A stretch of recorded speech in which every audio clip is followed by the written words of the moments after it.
brought John up here with me. He was on the trip with me, and so he's going to also share a little bit about his impressions of what's going on over there. The highlight, I think, of the information that I want to communicate is going to be the opportunity to. I can't hear what you're saying. I'm sorry. You're waving at me in the back. So they're waving at me in the back. Oh, do you have this on in the back speakers? The back, the house, your house? Okay, could you turn it up because Terry can't hear at the security counter. She's high maintenance, Brian. I apologize. Yeah. I don't know if it's better or not. I guess is that better? Okay. She's saying yes. Okay. So the highlight's going to be the, if you notice the background photo during the lyrics, that house that you saw behind the words, that's the home we're trying to get the roof repaired on for the 4 kids. I have a video that I'm going to show you. It's a news story when we get to that section of the presentation. It's a news story from a news channel in Albania, so it's in Albanian language. You won't understand a word of it, but you'll see the 4 children. It's 4 brothers. Their parents died of cancer several years ago, and they've been living in the house by themselves ever since. The oldest brother's got a job, hasn't been going to school, just got a job, and I think he's 16 or something now. I had Plator go over and find him today to get this information because I didn't know any of this. So you should see in the video, you'll see the 4 boys and images of them. So you'll make a connection. I have their names, Plator. He might even be watching right now online. I know he was watching early on, but it's pretty late over there, so he might be gone to bed at this point. But I can't pronounce their names, so I'm not even going to try, but Plator had typed them out for me. So where I'm going to start here, just with Albania, where we began our trip was in the city of Korça, and that image right there is standing in front of our hotel looking with our backs toward a place called the Pazar. It's from the same word that we would say bazaar. This area of Albania has been reclaimed, and at one time, and you're going to see some images in a minute of this area, it had been an old village, and the buildings were old world, run down, and it had become a flea market. And just even as early as 6-7 years ago, this whole area was a flea market, and not a nice thing. It would be not. You're not going to find quality things there. Well, it's been reclaimed. They've fixed up all the buildings, and they've given Albanian citizens the opportunity to own businesses. So the government will put up 70%. If you have a decent idea, they'll help you get one of the buildings that are in this little village in the middle of the city of Korça, and then you can have a business there. A lot of them are cafes and restaurants. So I'm going to show you that in a minute. But Albania, you have to understand, up until 1991, from 1991 backward 50 years, was probably the most oppressive communist regime in the history of the world. I'm talking the world history. This has been the most oppressive communist government the world has ever known. They disassociated themselves from China and Russia because they said that China and Russia were too liberal and too easy.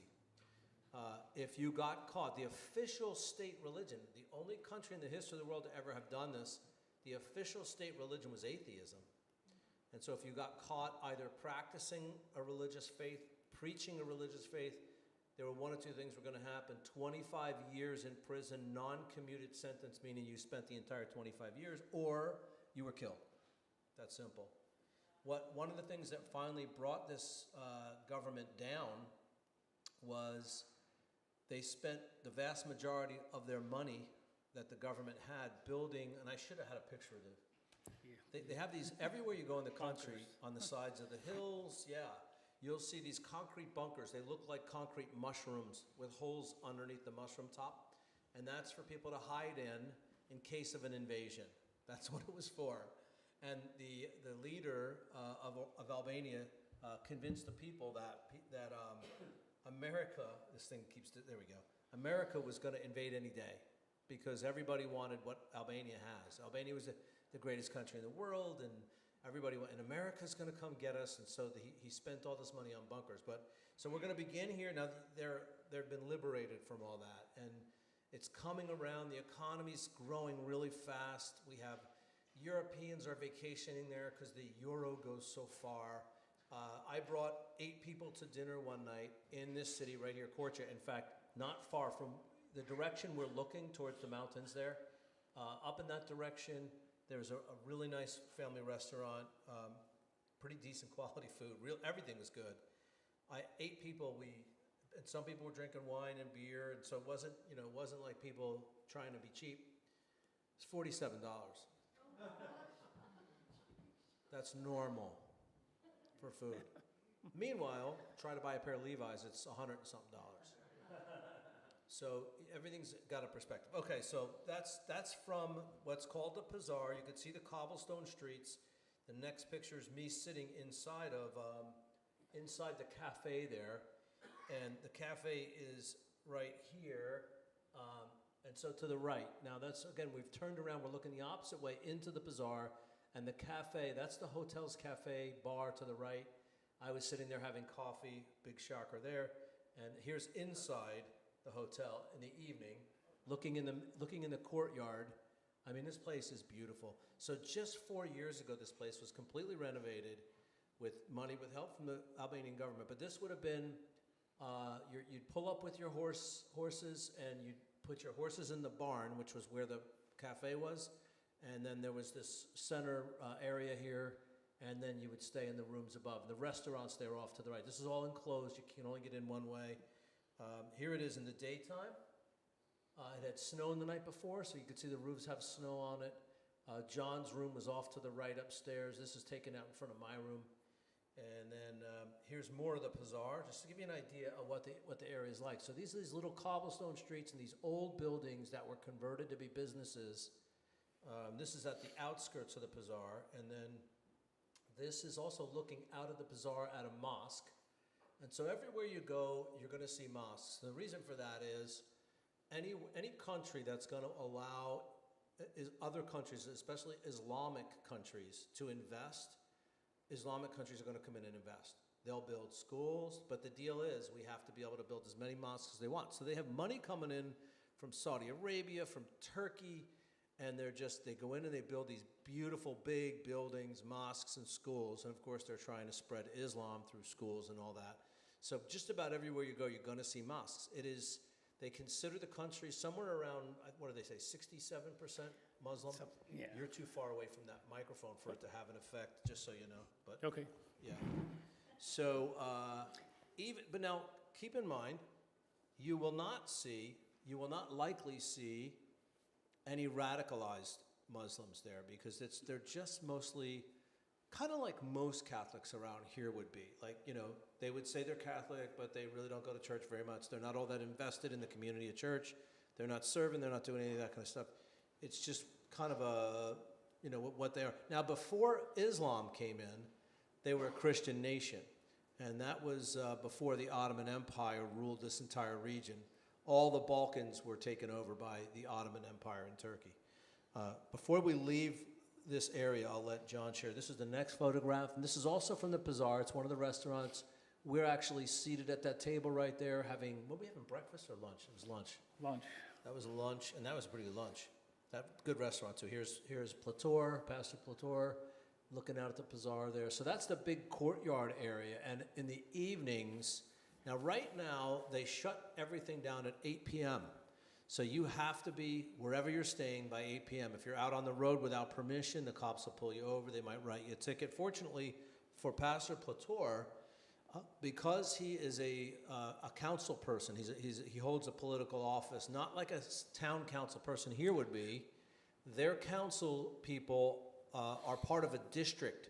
So there's 31 or 32 council people in his district. And so that's a large area, right? Right. Yeah. I mean, I would consider it more of like a freeholder. Like a freeholder. Because of the area and the towns that he's involved with. Yeah, a little bit more political responsibility than a town council person would be. Well, I've shown you, restaurants. I'm going to show you food now too. So there's some foodies here, right? This first meal was at Plator's parents' house. Plator lives there also. And you can see they made a special keto meal just for us. That's mostly meat there, and some vegetables and this special yogurt stuff that they make.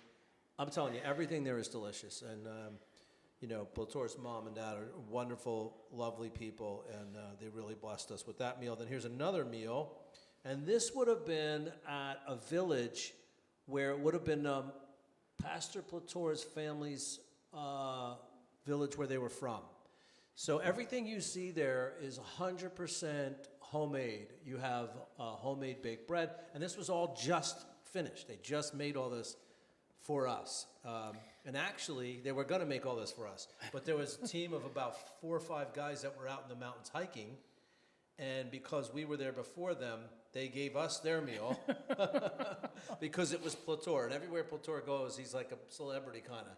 So it's like, oh, Platour's here. Let's give him somebody else's food, right? Yeah, and so, you know, you can see, who wants to guess what the mystery meat is there in the middle of the table? Anyone? Close enough, lamb. And then there's 3 different kinds of either cheeses and... that was the peppers, right? That was the a yogurt and pepper mix. Yep, and that was the one on the right. So you could see that the plate full of the white gooey stuff. That's the one on the right was the one, I think John and I liked that one the best. But they were all good. And if you see that hunk of butter on that plate, that was fresh made, homemade butter. Again, the bread is homemade. And then the next thing you're going to see would be an Albanian, well, I call it an Albanian pizza pie. And so now, if you see the one side's a real different color, that might scare you a little bit, but that's because there's vegetables underneath that top sort of pastry skin on top of it. So there's all different kinds of cheeses. This was one of the, it's not keto, but we ate it, right? Oh, absolutely. This was really good. You like this stuff? Yeah. And of course, different parts of that pie have different things in it. So, and it was huge. It was huge. But again, they rolled out the red carpet for us. I think there's one more here. 3 of us eating that food. Yeah, the 3 of us ate all that food. Now, this picture, the food's all pretty much gone, but you notice Platour is looking off to his left there because Dennis turned into a cat. Look and see. It was weird. And anyway, that was a fun meal as well. The next group of pictures, anything you want to share about courtship before we go on to Libonique? We're going to go on to Libonique next. Oh, are we? No, just a lot of, like in the Bazaar, a lot of coffee shops. And we took walks in the morning, and they would have, because it was a little cool, firewood in there and a fire going. And younger kids would be out there having their coffee and sitting. It's really interesting to see how everybody just wants to get out. I think they're everywhere. You're not going to get a cup of coffee like you get here. It's not going to be like a pour over. A lot of espressos, and you see them, and they're big on water too. Oxford in Atlanta, and Pastor Platour was one of her students. And I got to go in the house where the underground church met. I got to hear stories about, I heard all kinds of fascinating stories. The only way that they could try to evangelize someone would be painting, and he would meet people, and he would say, you know, when I was a little boy, I can't remember where I heard that, and, you know, and pretend like he had no clue what he was talking about to see if that person, you know, had any interest. This was literally how they had to evangelize or find out if somebody believed under communism. And again, the group of pictures are from their church building in a village called Libonique, which is very near where Platour lives. And this was where it's okay to do these things because we led them in doing it. And I will tell you that this trip was very different than my past 2 trips there. It seemed like this time the people looked at me more like I was one of them. They're always happy to see anyone, so it's hard to tell, but this time it was different. It really is different.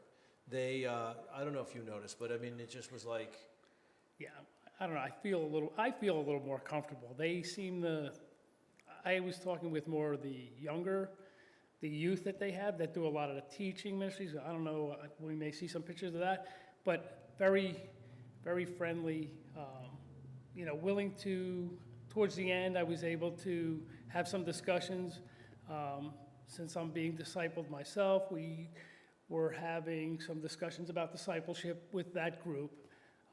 And I was able to talk to a few of them, and they listened very, very content. Like they just are like listening to what I had to say, and I'm like, okay, it kind of takes you back, because for me to be explaining things to them, the first time I was there, a year and a half ago, I was just saying hello to everybody and just trying to get to meet them and everything, and now they made me feel a lot more comfortable, so I think they're, warming up to me even, and that's pretty hard, so, yeah.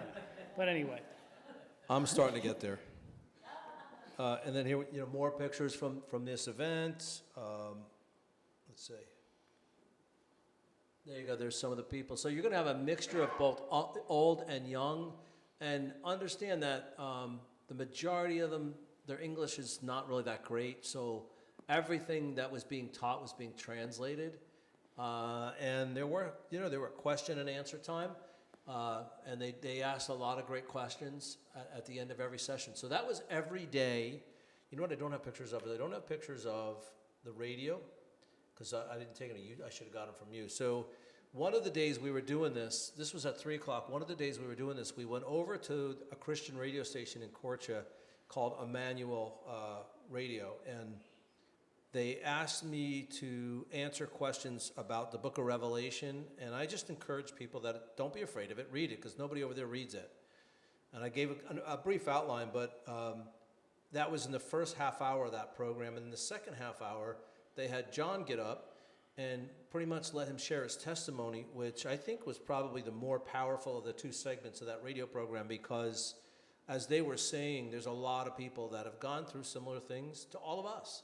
And so it made, here's an American in Albania and telling his story on the radio about all the life issues and problems he's dealt with and how he's doing today. And now it's led him to serving as a missionary over here, and I think it really connected with the listeners. So that was really great. At the Lebanese church, right across the street is a little store. And especially during the height of the shutdown from COVID, we were sending a lot of money, and other people were sending a lot of money over there because people were starving. They couldn't get food. They couldn't get anything shipped in.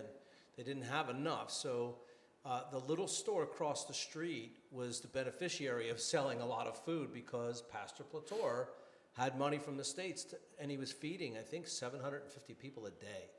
yeah, he was feeding more, I think, than one, I don't know if. More than the government was feeding people. Yeah. There was news stories done about his church because of how much food he was able to buy. And so here's a picture of the restaurant owner and his wife. And there's the gentleman on the left. She goes to the church. She was there for all the teachings, even the weekend services. And he was so happy to see me that he's like, I want to bring you for coffee. He said that in Albanian. So I thought we were just going to go across the street to his store and have a cup of coffee with him. No, we went 20-minute drive to a nice place. We sat down for a couple hours, and we laughed, and we laughed, and we told stories. We told jokes about Trump and all kinds of fun stuff. And I tell you, the guy was just so happy. He had served in the military back under communism and told us some stories.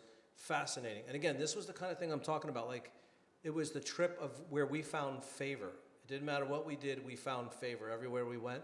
People wanted to give us stuff for free. We're like, no, I came here to bless you guys. And this guy wanted, my wife loves spices that this guy gets in his store.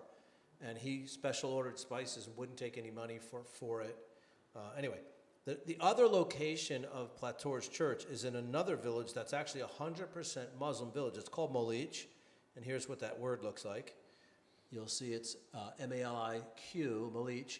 And this is almost all women in this church. There's some men, you can see one toward the front there, but mostly all women. And again, about 60 ladies this particular Sunday. They all, they looked at me and they remembered me. They were all so happy to see me. And I said, I don't recognize any of you.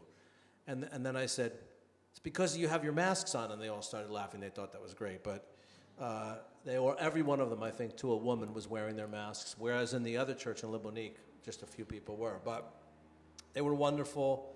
And I gave the same sermon I gave at Libonique to them, which was on the authority of Christ, how the Father has passed the authority of judgment to Christ and how it will one day be restored to the Father. And they were all blessed by that as well. So John mentioned discipleship, talking about discipleship. One of the major things we did on another morning in Libonique was we went to a coffee shop and we sat down with the majority of his leadership. And this is them here. Most of the adults or the older folks are sitting closest to us and then you see a lot of younger people. Bill's back there to the right, but you could see over there by John, you have Gano, you have Dennis, you have Clea, you have Yana, Bill there, just a bunch of, there's Mario closer to John on this side over here. This lady at the bottom, your left, that's Rezi. She has a psychology degree, and she runs pretty much oversees the residential home ministry. So they have a residential home. I didn't have any pictures of that. And the residential home is for boys who were either homeless, completely homeless, and were wards of the state, or were taken away from their parents because they were badly abused. I'll just tell you one story of one young boy when he was, I think, 4 or 5 is when they first took him from his mother. Thomas, yeah. The mother would chain him up like a dog and drug him because she was a prostitute, and she would drug him so he would sleep, so she could bring home, men to sleep with and make money from. Others were found living in communist-era built apartment buildings that had no windows and no one was living in them, but that's the only place that they could go. So none of these kids were in school. So right now they have 6 of them living there. They had 2 with them for a week because that mother tried to commit suicide, so they brought those 2 boys back to see the mother who was in the hospital. They didn't want to go. They threw a huge fit. They kept screaming, "She's going to kill us, she's going to kill us," and they were very afraid of their own mother. So they might end up back at the home again. And we got to go out and have dinner one night with these boys, 6 of them, and they're just so precious. They're doing so incredibly well. It's an expensive ministry. I think it costs, what do you say, $3,500 a month? Yeah, I can't remember the numbers. They have a three-story building, 3-story house that they renovated. It's beautiful, and it has all modern conveniences. It costs a lot of money to run it. They've been getting donations from various foundations in America and in London. And so just pray for that, because that's a needed ministry. But there's also an extension of that called the day centers. There's a couple day centers they run. Right. So I'm going to show you pictures of those things next, actually. And this is in Sauvian, and that is one of 3 groups of kids that go through this house every day. Now, these were primarily what they would call street kids, but they have a place to live, these kids. So these aren't kids that are homeless. Their parents are poor. Oftentimes, they have to skip meals. Yeah. The parents will have them out, and they'll be out begging. Like in the Pizarre, in Corcha, these kids go out and they beg. They'll just, and it doesn't matter whether you're American or if you're Albanian, it doesn't matter. They're just around at all the tables, and they just stand there while you're eating or having coffee, and they just have their hand out. And so it's a sad thing. The other issue, I spoke to a couple of the youth, is I said, well, how do you really even know? And Gano, he's like so close to me. I mean, in my heart, I have a spot for him that's, I can't really explain, but he said he would look at the child, and if the child is looks healthy, then it's he's not looking for food, for money for food. He's just begging that his parents have him out, that they're at home, making a living off of their kids. Yeah, so they're they just use the kids like that. So so these kids were street kids. Now, the city of Molich, which is where the church with the women were, there is no more street kids there. And the reason there's no more street kids there is because Pastor Plator and his team of people have got all the kids off the streets. Not only are they off the streets, they're having at least one healthy, well-cooked, hot meal a day. They're being given clothing, they're being given books, and they're being made to go to school, and they're being helped with their homework every day. They're playing games out in front of these. This is a house that they rent right there in Sauvian. Again, I got a couple more pictures from this house, Sauvian. These kids are precious, they're wonderful, and they want to play with you. They'll kick the ball with you, they'll do jump rope with you, and they just love to have a good time, and they just, they can't believe that people are, look at that. They're just so excited to be there. Look at how well behaved they are. Now, these ladies, here's the ladies, they do an amazing job of whipping these kids into shape, but it's not hard to get them to sit down when they realize they're going to get a hot meal. And some of them say it's the only hot meal they'll get in days sometimes. So they won't, sometimes they'll go, days without eating if they don't go to the center. So it's kind of rough for some of them. But there they are praying to Jesus. And those ladies right there, I can't say enough good things. The one all the way to the left, Dita, tough lady. What are you laughing at, Terry? We have, there's one girl there, actually, she would be one of the Terrys there, and then we have another one, well, there's another Terry there too. They keep everyone in line, but she is just, they're doing wonderful. And those other two ladies also, they're wonderful ladies. We got to know them a lot. They were at everything we had going on. They came because they were just hungry. They're hungry for the teaching. They're hungry for the Word of God.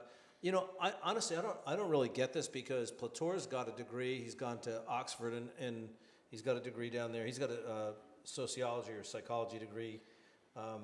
He's probably way smarter than me, but he wants me to be his pastor and disciple him. And I mean, I'm blown away by that because who the heck am I? You know what I mean? I'm just a Calvary Chapel guy, but he loves the Calvary Chapel model of theology, style of ministry, and that's what he wants to model his churches after. And he really sees, me as someone the Lord has put in his life, and I look at him as someone the Lord put in mine. So now more on Sauvian.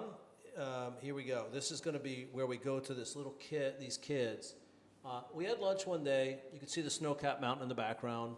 The mountains rise there sometimes 11,000, 12,000 feet. So it can be, if you're out by the coast, 65 degrees in the wintertime, but up in the mountains, there's snow-capped mountains. It's beautiful. Or here in the valley below Corcha, which is where this is, you might be 50 degrees or 55 degrees during the day, but it's, again, you see fresh snow every night on those mountains. It's beautiful. But I'm going to show you a video here if this works. Let me see. And this is going to be the house. I told you about the house. Here's the house. Okay, there's 4 boys living in this house. Here's the video of these boys. I think we should have sound and everything, but you won't understand. Fort që në vegjëli 4 djemtë e familjes Sefe në Sauvian të Korçës kanë mbetur jetim dhe jetojnë të vetëm në varfëri. Para 3 vitesh, këta fëmijë kanë humbur nënën e tyre, ku sëmundja u tregua e pamëshirshme, ndërkohë që një javë më parë, tashmë ata kanë humbur edhe babain. Siç e shohim dhe në pamje, jetojnë në kushte ekstreme, ku çfarë bie jashtë futet brenda, ndërsa e vetmja gjë të cilën ata kanë brenda kësaj dhome është një sobe falur nga vetë fshati. Giulio është më i vogli, vetëm 4 vjeç. Tashmë ai është amanet tek 3 vëllezërit më të rritur, Giorgino, Mario dhe Matteo, ndërsa palltoja e vjetër që mban veshur është trashëgimia nga babai. Sa vjeç je ti, Giulia? 4. Në ke jeton ti? Vet. Soba me dru dhe një divan të falur nga fshati kanë shpëtuar nga i ftohti këto ditë dimri, por magja dhe dollapi bukës janë bosh. Vaktin e ditës u asjellin banorët e fshatit. Kush mundet i sjell? Pafuqia i bën edhe fëmijët të shpërthejnë në lot, kur atë që u andjen zemra nuk e thon dot me fjalë, jo vetëm për varfërinë ekstreme, por edhe për të ardhmen e pasigurt. Çfarë kërkon ti? Rasti është i njohur për shërbimin social në Korçë, por përveç konstatimit duket se asgjë nuk është bërë. Pamundësia ekonomike e ka bërë të dorëzohet edhe hallën e fëmijëve. Ajo bën thirrje për ndihmë për të rikthyer shpresën në sytë e 4 nipërve. Kush ka mundësi të vejë dorë në zemër për këta fëmijë, për këta jetim. Thirrja shkon për të gjithë. Institucionet të shtetit, organizata bamirësie dhe qytetarë të thjeshtë, më shumë solidaritet për t'i tharë lotët në sytë e Giulios jetim 4 vjeçar.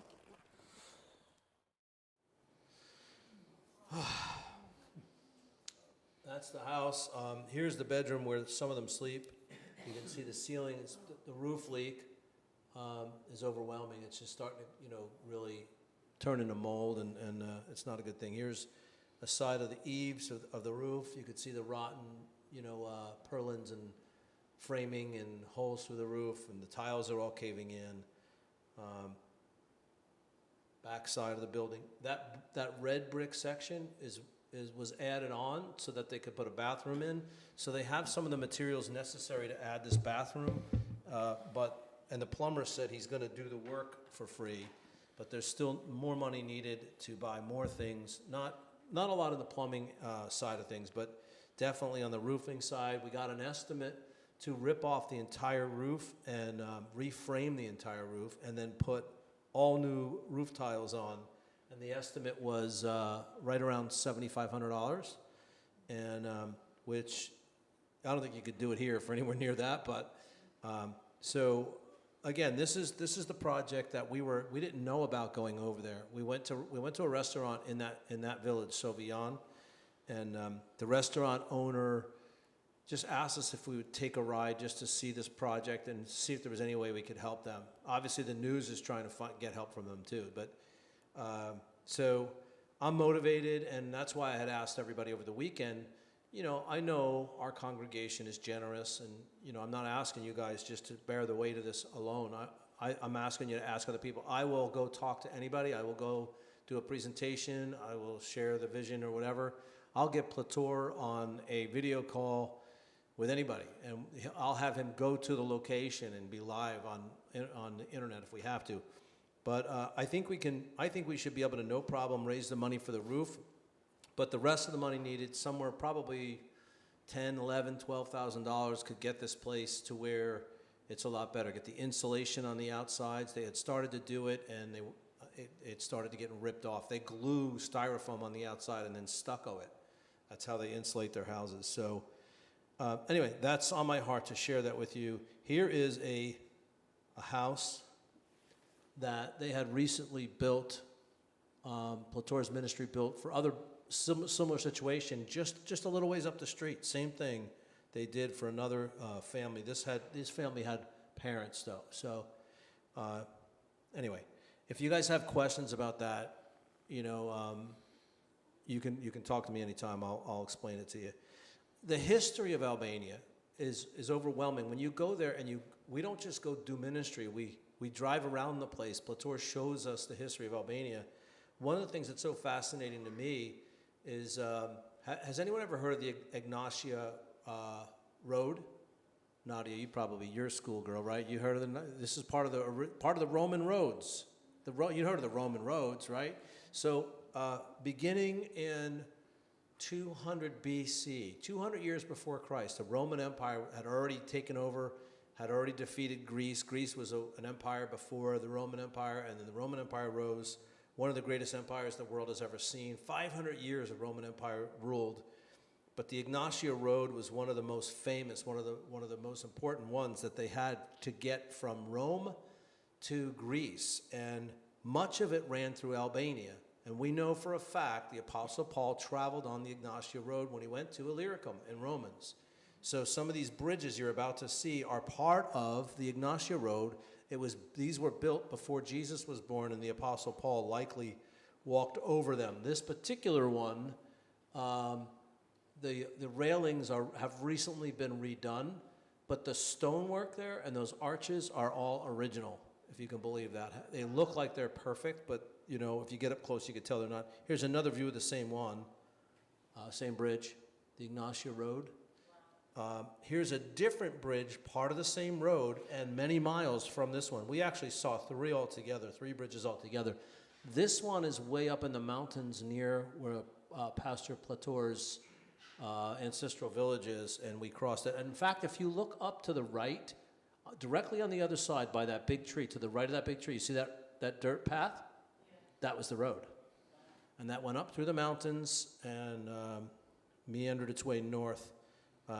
And where we were, that other bridge I just showed you, we went up to a monastery. I don't have any pictures of the monastery, but monks would live up there for sometimes years at a time and study the Word of God. We stopped at a little hotel and a restaurant, and I just wanted to show you guys this because some things are the same anywhere in the world. And puppy love is good anywhere you go. So this is the three of us up near Plator's ancestral village. We drove so high into the mountains that there was snow everywhere. In fact, the road at a certain point, right? It wasn't even plowed yet. It wasn't even plowed, and he has his two-wheel drive Mercedes that just wasn't going to make it. So we were lucky to turn around. Anyway, that was when we turned around right there. There was like 2-foot or 3-foot snowdrifts on either side of the road. We passed a village right before that, the last village before we got into Nowheresville in the middle of the mountains. And that village was sort of a camp. You remember him talking about that? It was a camp Oh, yeah, off to during the, communism did you say he for spent- dissidents. He spent time there, right? Yeah, he had spent some time there. So if you were found out for disagreeing with the government, sometimes they just would put you in these villages and you were not allowed to leave. In fact, you couldn't travel anywhere without permission back then.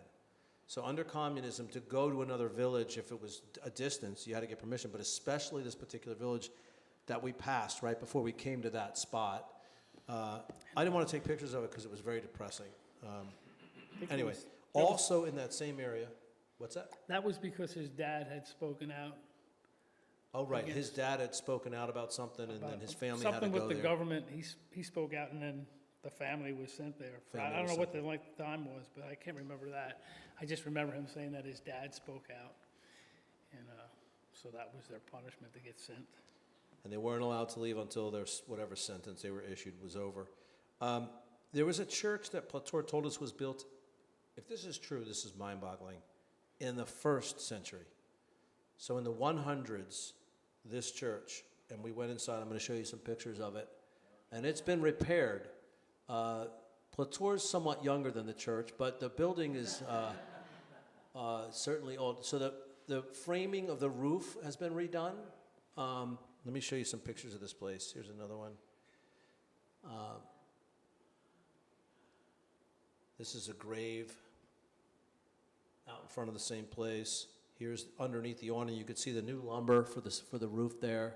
It's been rebuilt just to preserve it. Here's inside. It's bizarre, some of the things, the way they would worship. They had these bench seats that the elders would go and sit in and pray from. And you're going to notice a lot of the paintings on these walls are going to be just blowing you away. And now some of this was done at different times. So what happens is it would wear off or fall off the plaster. They would replaster and repaint with new images. So some of this is like 15th century, 14th century. But there's one section that survived, and I'll get to it in a minute. It's actually through that door to the left. There's a section they think was, 4th or 6th century? I can't remember which. See if we can find that. That's the ceiling again. I was fascinated by this place. It just blew me away. This was taken from the women's side because the men would worship on one side and the women on the other. So we've been talking about instituting this practice here at JCC. See. Now, this would be, you can see some of the plaster breaking off to the lower left there, and you're seeing other images beneath it. And those other images that are beneath it were from, I think, either the 4th, 5th, or 6th century. I can't remember which. Here's a close-up of some of the images that were painted back then. You have apostles, images of apostles, And if some of this is truly 1st century, what it says to me is that's before any denomination. There was no Catholic church, there was no Greek Orthodox church, there was only Christianity as a way, and somebody built a church, And to me, that's important. More images, suffering Christ.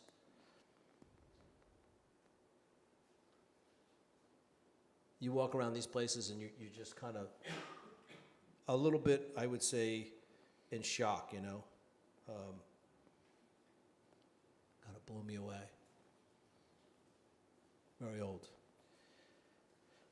As we continue to travel, this is along the road to get to this place. It's an elevated lake near Plator's village. Just really beautiful to look at. The whole countryside is just amazing. You'll see certain areas.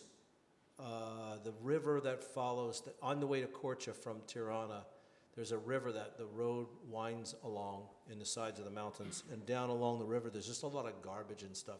But other places, it's just pristine and absolutely drop-dead gorgeous, like places like this. Or when we made the trip down to Saranda, it was just So beautiful. You'd be looking at this jewel-colored blue water, like bright, almost electric blue, like there's lights underneath of it or something in the foreground. And then as your eye goes up onto the coast, you see lush green and farmlands in the hills. And then the mountains rise and continue to rise. And then there's other mountains behind those with snow on top. So you're seeing all that in one view. And it's just, you don't even think it's real. It's like, how can this be real? It's just amazing. And that's how beautiful the place really is. And you'll see some more pictures coming up. This is near Saranda. This is actually very near the coast of Greece, or the border of Greece. This place is really beautiful. We only spent a few minutes here just to see it. And this property is being bought up and resorts are being built. You can imagine why, obviously. It's just breathtaking. The water is that color everywhere, just everywhere you go. And that's a windy day, so it's a little choppy there. Look at see the snow-covered mountain all the way in the back? That's what I'm talking about. It's like, how can you imagine that? Now, you can't even really appreciate it. To the left more, you can see the snow more. But when the clouds are not there and the sun hits those white mountains and it's just so bright and like so distinct up against the blue sky, that's when it's just amazing. And now there is this peninsula. So there's this body of water that comes inland, and it turns into a massive lake inland a little ways. And during many conflicts, whether it was the Greeks fighting the Romans or whatever empire was fighting against whatever empire, this one peninsula was this very strategic spot. It's called Butrint there. It's the Butrint Peninsula. And on this peninsula is this city that's been built and rebuilt, and they say it dates back conservatively the 10th through the 8th century BC is when the first stone fortresses were built there. This particular image, that is a ferry. That's a ferry. You're gonna put your car on this floating raft, and there's cables, and the guy pulls you across to the other side. Those mountains that you're seeing there in the distance, that's Greece. We're actually at the Greek border right there. Just if you can imagine, that's where we were. You got anything you remember from this? I just love that ferry. It really blew me away. Yeah, you can see the cables. Yeah, and that you could see the fort on the other side. But that's not the major fort. We're going to show you some images here of churches that were built on this peninsula. This was a thriving, bustling city. Caesar Augustus visited this place. Pilate visited this place. Many biblical characters visited this place. It was considered a highly strategic place, and it was often taken over by the fresh new empire, whoever was in charge. And I'm going to show you some of there's so much to see there. Your brain starts to hurt, because it's like you go around the next corner in the path and there's another building and another building and churches and. Yeah, the history there is, I don't know, I can't remember dates. I can't remember anything. I know, right? I mean, because we spent an afternoon, which, a couple hours maybe, just walking around. And, just even stopping in churches and Platour, just like giving us a bunch of information, way too much for me. It was like I was overloaded after about 2 minutes. But that's a view from the top there, looking down across the valley. And, warships would try to come into that area there. Here is one of the ancient cannons from the fortress at the top of the hill. The cannons are all still there. I don't know when they were from. That's a lost little boy. I was trying to help him find his daddy. Yeah. And the other thing was the thickness of the walls in this fortress was so. It's like 6 or 8 feet thick. And the height, when we climbed up top to look down, I don't know how high, 30 feet, 40 feet? Some of these pictures are making us look a lot wider than we really are. That's Dennis. Yeah, and Dennis is a skinny guy. That was after lunch. Obviously, that was after lunch.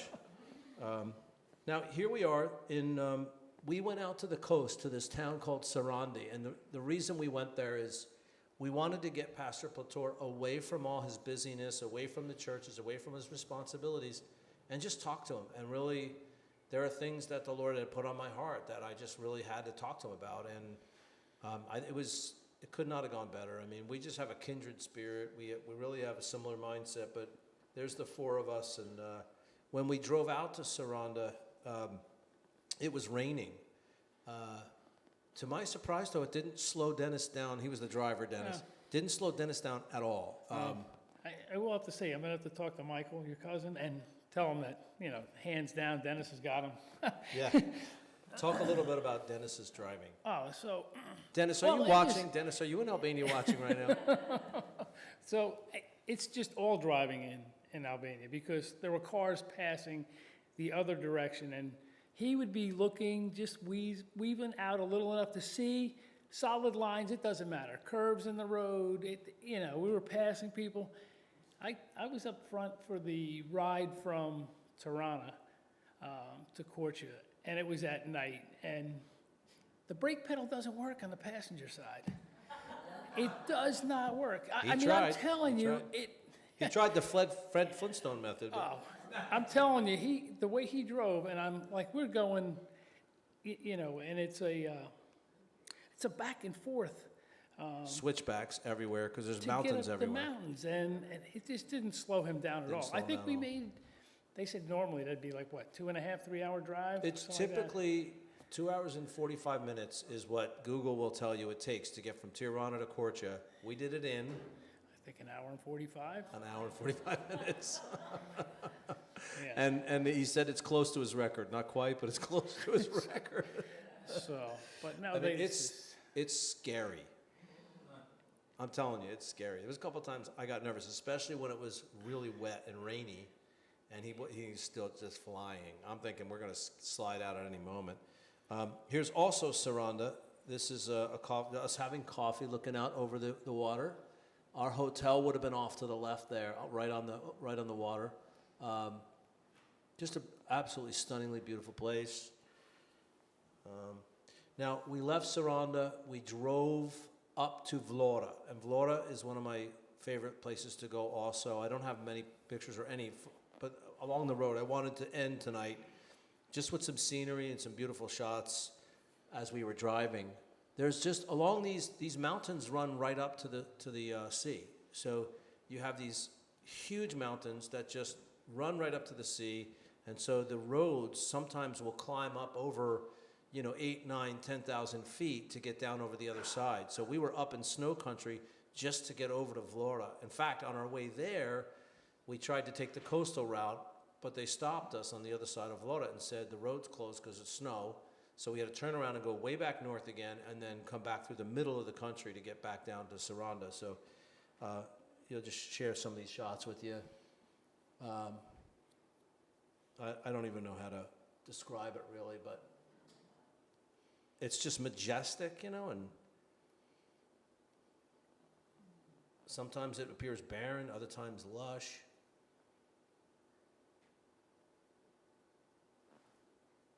And now we're way up in the mountains here. As you can see, there's snow on the ground, getting close to those faces. And here's when we're starting to come back down the other side. We're getting near the top and about to come back down the other side. Beautiful trees up at the top of the mountain, big pine trees. Okay, now we've started to come down the mountain. There's a little bit of snow, but you can see all the way out to the sea there underneath that tree, the beautiful blue sea. Right around that area where you can see the water, there is a peninsula, a giant cove, and as we were passing it, we got a really good look at a former Soviet military base. The water ran right up into a cave that had a door on it. And underneath this mountain, they had carved out the inside of this mountain, and they parked as many as 13 submarines inside this mountain. The Soviets would hide submarines in there, and they had a big Soviet base there. I actually had seen a documentary on it, and so it's actually right there. We passed it on the way, and supposedly you can take a tour of it. We didn't, but one day I'd like to do that. Anyway, and there's the last picture looking down at that area. What else do you think we need to share? I don't have any more pictures that I want to share, but what else do you think you want to share about your time in Albania? Would you go back? What would you like to do if you go back? No, I definitely would like to go back. second time there, and God's really like put some of the people there in my heart. The things that are going on, you see a lot of young people in Libanique, and you wonder like where their parents are, but then you have to remember that these are kids in their later 20s, and their parents, all they knew was atheism and the communist rule. So, it's, and there's a lot of things to do. Like Plator has a couple of churches, and he has some buildings where they have children's ministries. Now, we didn't even touch on any of those, right? Because like there's like buildings that he has in these different villages where these younger, mid-20s, these kids go out and they have like children's church ministries. Children's programs, primarily on Saturdays. So these are Muslim kids that the parents allow them to come to learn about Jesus. And these buildings are, they suffice for it's what's God given them, but there's like things that we could do. I think They're storefronts that they rent anywhere from $50 to $100 a month is what they spend on these. But they're able to lock them up and keep all their supplies in there, and the kids know to come there every Saturday, and they put on programs. Right. So so you see things like that, and yes, God's blessed them with these buildings for the prices that they're able to get them, and these kids gather. But there's like a lot of work. Lord willing, we can get back over there. And I know we wanted to do a working visit last year, and because of COVID, we couldn't do that. But it just, the things that are going on that we just, you saw faces of the kids having meals and how they sit and they're, being taught and they pray. And so you see those things and you just know, or, it's just something that they would cherish, something that was even, a coat of paint or whatever it is. I don't know if the kids even pay attention to that, but I think it's just, give it that, like a kind of a warm feeling, a closeness inside and even the church, right? Plator wants to do something outside the church in Libanique. He wants to put like a little Baptismal tank. And so there's work, and then there's things in the church at Malik that he wants to like clean up the grounds, and there's just a lot of work to do. But the blessing that I get, I go over there thinking that I'm going to help them in some way, and God always blesses me more, is, just like I said, the way the kids, they're younger than my children, so, the way they treat me and talk to me, and they're so enthusiastic about the Lord, and you can just feel it, they just want to serve, and I think they just need the guidance. I think they started the discipleship with the group, and they're supposed to start, I think, next month. We had a meeting and, said some things to them, and I think they came out with okay, we're going to start in April, and they're going to pick a day and meet a couple times and discuss some things, and so. I have a question from someone who is sitting home watching online. I believe it's one Bob Duraco is questioning. Do I know him? Yeah. He said, how many times did you get to teach? Well, that first week it was a lot, wasn't it? Well, yes, you were teaching.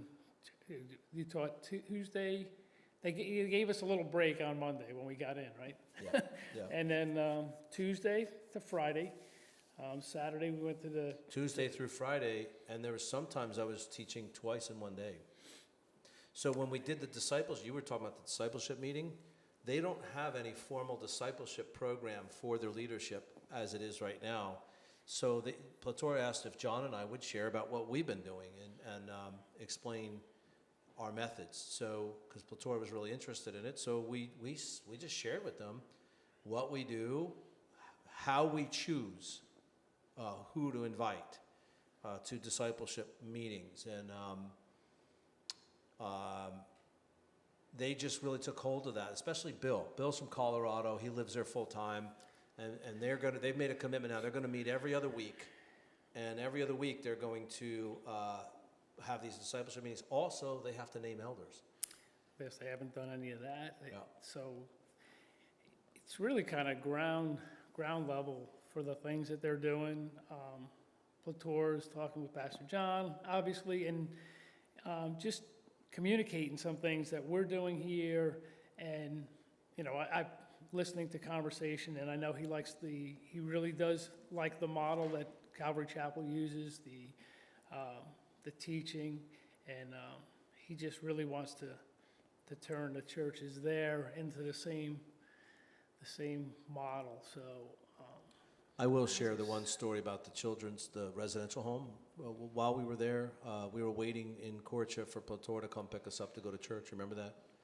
So what happened is the property, and forgive me for not having photographs of the residential home, but in the village of Molich, there is a building that a man built. It's a 3-story building, and it had a driveway that goes up a hill with a big iron gate to get up the driveway. You go through the gate, up the hill. On the left side was a 1-story, very small little house, like a tiny little ranch house. On the right side was this 3-story building. And the man wanted to sell it. He couldn't afford the building anymore. So Plateau tried to buy it from the man to try to save him from losing it. But the guy wanted the equivalent of like 100 and something thousand euro, which would have been for us like, wow, that's amazing. So he couldn't afford it, couldn't get the money from England, which was where the money was going to come from. They didn't have enough. So long story short, the building got repossessed, and so he ended up buying it from the bank for 30-something thousand euro. And yeah, so he buys the building, he renovates the building, finishes it all out, gets the approval from the country, from the state. You know, you can have kids there. You know, you meet all the criteria. You have the proper degrees. He has a psychology degree. Rezi has a psychology degree. She's the house mom. And other ladies, they take their own rotations of different women that are there during the day and all night long, so that they're never without supervision, the children. Well, while we were there, Plateau was late coming to pick us up, which, by the way, Plateau's he has his own time. always late. So maybe he should be at Calvary Chapel. It sounds about right. And he says sorry all the time. That's like his favorite word, sorry. Sorry, Pastor John. Sorry, Pastor John. I'm like, don't stop saying sorry. Brian, you too. No more sorries. Anyway, so he's late coming to get us on Sunday morning to go to church. And he tells us that the man who had lost the property talked to the mayor and convinced the mayor to let him have access to and ownership of the little 1-story ranch house. So Plateau said, what are you doing? This is a terrible idea. I have these children on this property. Why are you letting this man? He must have paid the mayor something. We really don't know the story, but the mayor of Malich decided he was going to let this guy on the property and call that his property, because when you lose it to the bank, it's not considered private anymore. It's now public, and the mayor can assign it if he wants. And so the mayor assigned this portion of the property to this man. So Plateau was not happy about it because he can't control the environment as well.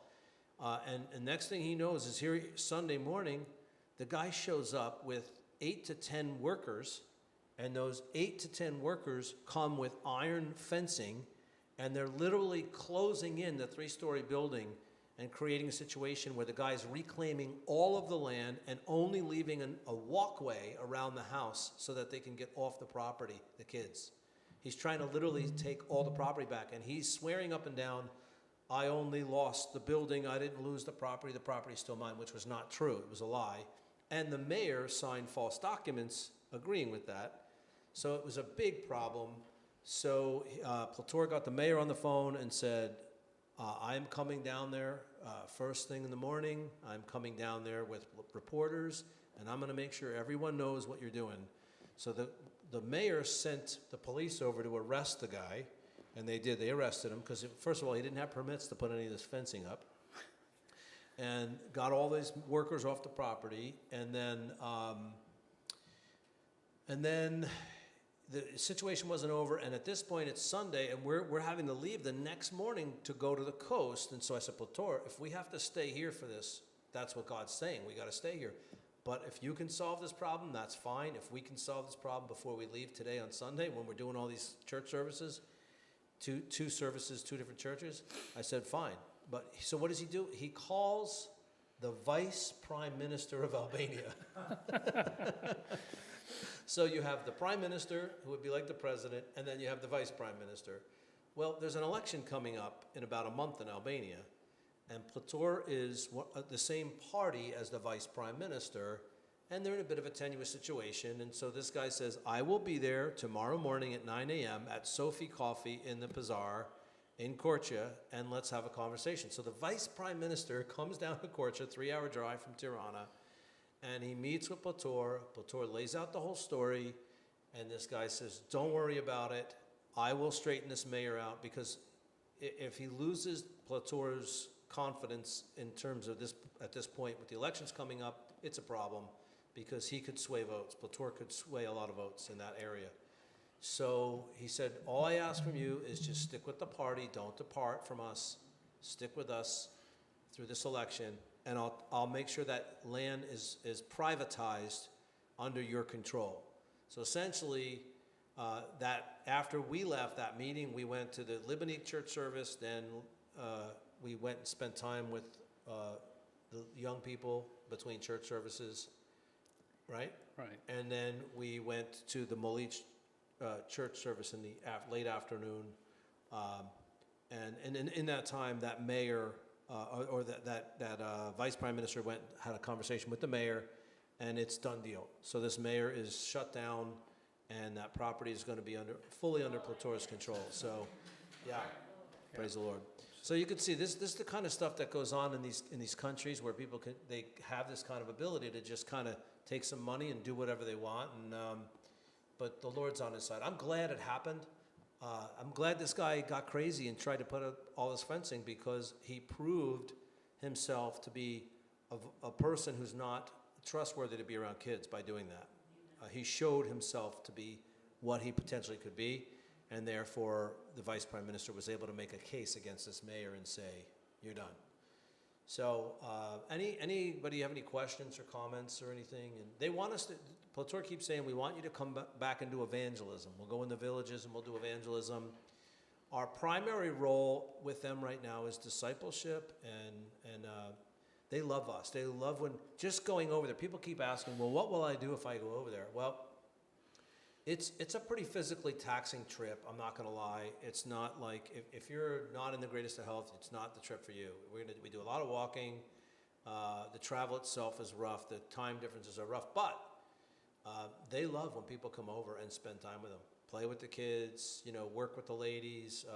And the ladies are probably not gonna let you do anything, but they'll let you think you're doing something, because, they're sweet like that. But being a part of seeing those children's ministries, they're so good. The young kids, whether it's Clea or or Yana, Gano, and they do an amazing job. Mario, when they show up for these kids, just love them. And they're all in their 20s. Everyone I just mentioned is in their 20s, and they're all most of them speak pretty good English. The younger people, because they're being taught it in school. So we're able to go spend time with them and communicate. And they just love it when we come over. And they're on fire for the Lord. Any questions?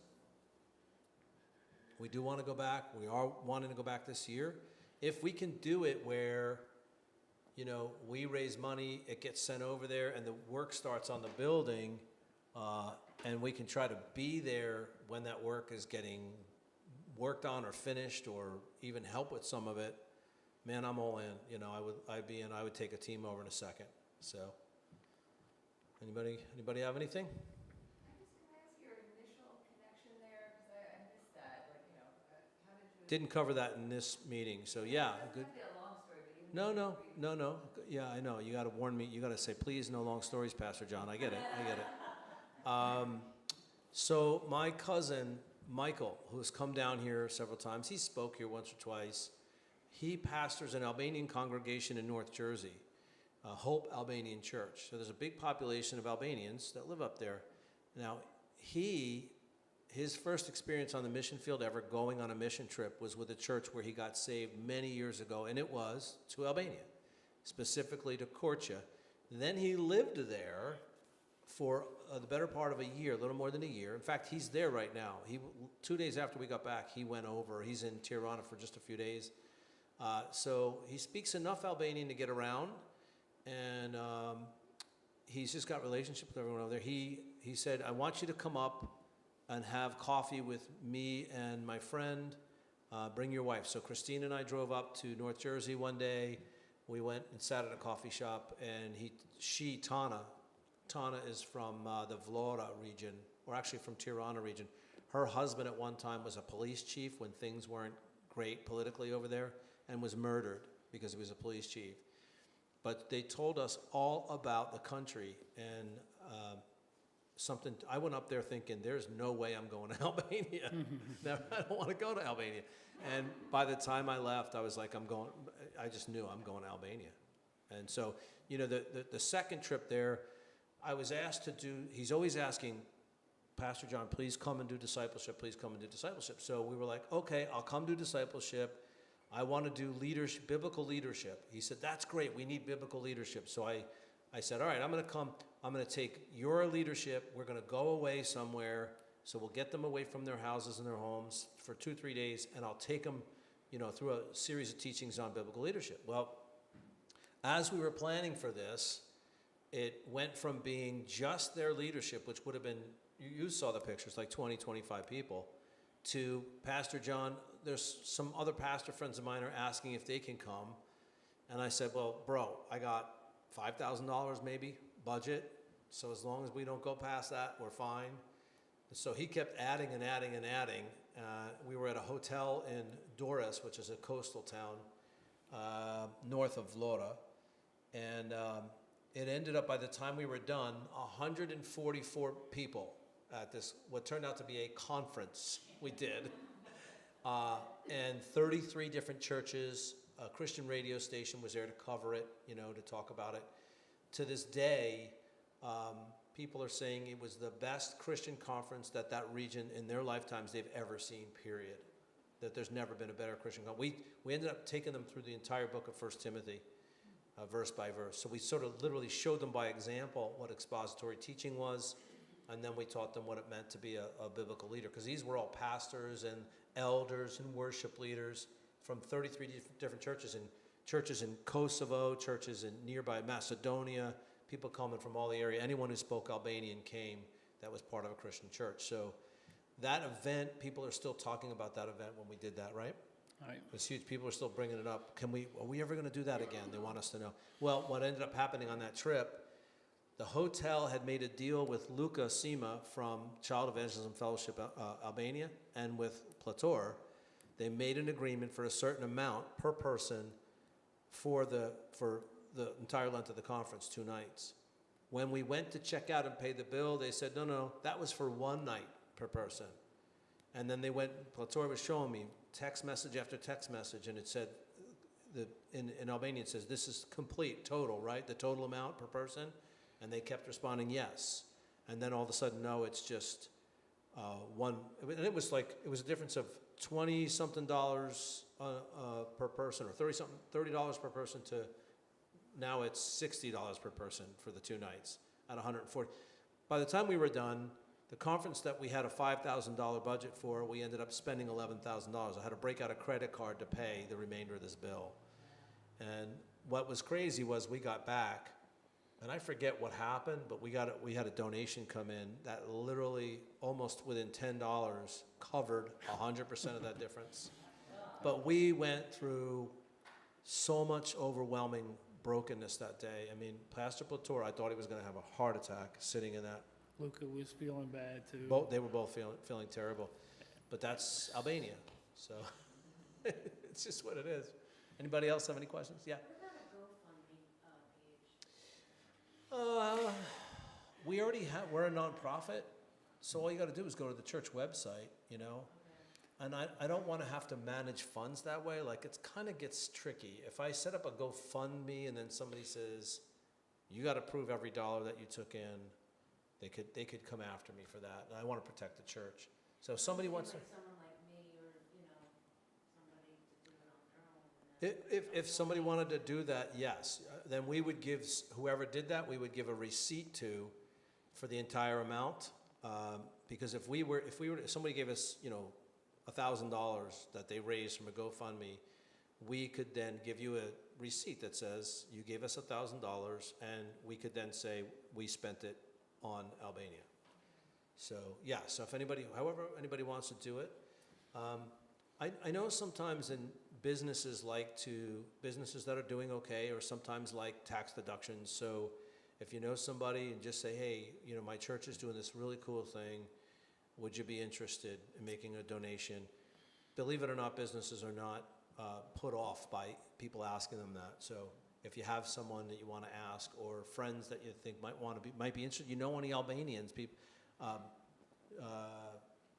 Jim Belushi. If you're friends with Jim Belushi, I stayed in his father's house in Korça. So just so you know, his father was born in Korça, and the house that his father grew up in, Jim Belushi donated the money to have it turned into an inn. And now it's a B&B. Mother Teresa, another famous Albanian, just for your information. Anybody else? Okay, I think we did pretty good. Praise the Lord. Why don't you close us in prayer? All right. Heavenly Father, we just thank you that we're able to gather here this evening, discuss the work that you are doing in Albania and how you have touched our lives. Lord, I just pray that we would continue to be a part of their lives over there, that we would touch their hearts. They know that we're thinking of them. And in all things, we glorify your name, serving them, and getting the word out, Lord, your word. Lord, we thank you, we praise you, and we pray to you in your Son, Jesus' name. Amen. Amen. Mirë pafshim.